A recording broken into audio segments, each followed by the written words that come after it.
Paano mo nga ba lalabanan ang inggit? Number one, congratulations. Kung alam mong naiinggit ka, tanggapin mo yon. At sabihin mo sa sarili mo, bakit ganito? Naiinggit ako, mabuti pa siya, mabuti pa yung kaklase ko, mabuti pa yung taga-opisina ko. Okay, acknowledge it, tanggapin mo, aminin mo. Okay yung ganon. Ang iba kasi mamimintas pa, hindi na lang aminin na naiinggit sila. Pangalawa, work on it.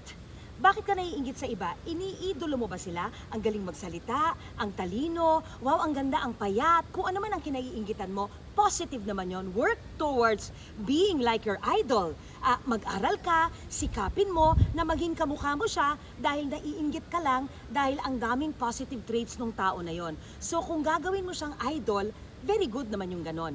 Pangatlo, stop comparing yourself. Dahil sigurado ako, marami kang kakayahan, marami kang strengths na wala naman sa ibang tao. Count your blessings. Lahat naman tayo biniyayaan ng kagandahan sa katawan, talino, kung ano man yan, no? Hindi naman tayo pare-pareho. Talagang ang talent mo wala sa iba, ang talent ng iba wala sa'yo. Stop scrolling in social media dahil hindi yan nakakatulong. Hindi naman lahat ng nakikita natin sa social media ay totoo. So ingat-ingat din. Think about that. Paano mo nga ba lalabanan ang inggit? Number one, congratulations. Kung alam mong naiinggit ka, tanggapin mo yon. At sabihin mo sa sarili mo, bakit ganito? Naiinggit ako, mabuti pa siya, mabuti pa yung kaklase ko, mabuti pa yung taga-opisina ko. Okay, acknowledge it, tanggapin mo, aminin mo. Okay yung ganon.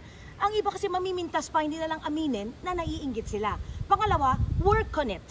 Bakit ka naiinggit sa iba? Iniidolo mo ba sila? Ang galing magsalita, ang talino, wow, ang ganda, ang payat. Kung ano man ang kinaiinggitan mo, positive naman yon. Work towards being like your idol. Mag-aral ka, sikapin mo na maging kamukha mo siya dahil naiinggit ka lang dahil ang daming positive traits ng tao na yon. So kung gagawin mo siyang idol, very good naman yung ganon.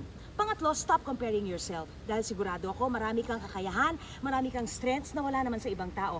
Count your blessings. Lahat naman tayo biniyayaan ng kagandahan sa katawan, talino, kung ano man yan, no? Hindi naman tayo pare-pareho. Talagang ang talent mo wala sa iba, ang talent ng iba wala sa'yo. Stop scrolling in social media dahil hindi yan nakakatulong. Hindi naman lahat ng nakikita natin sa social media ay totoo. So ingat-ingat din. Think about that.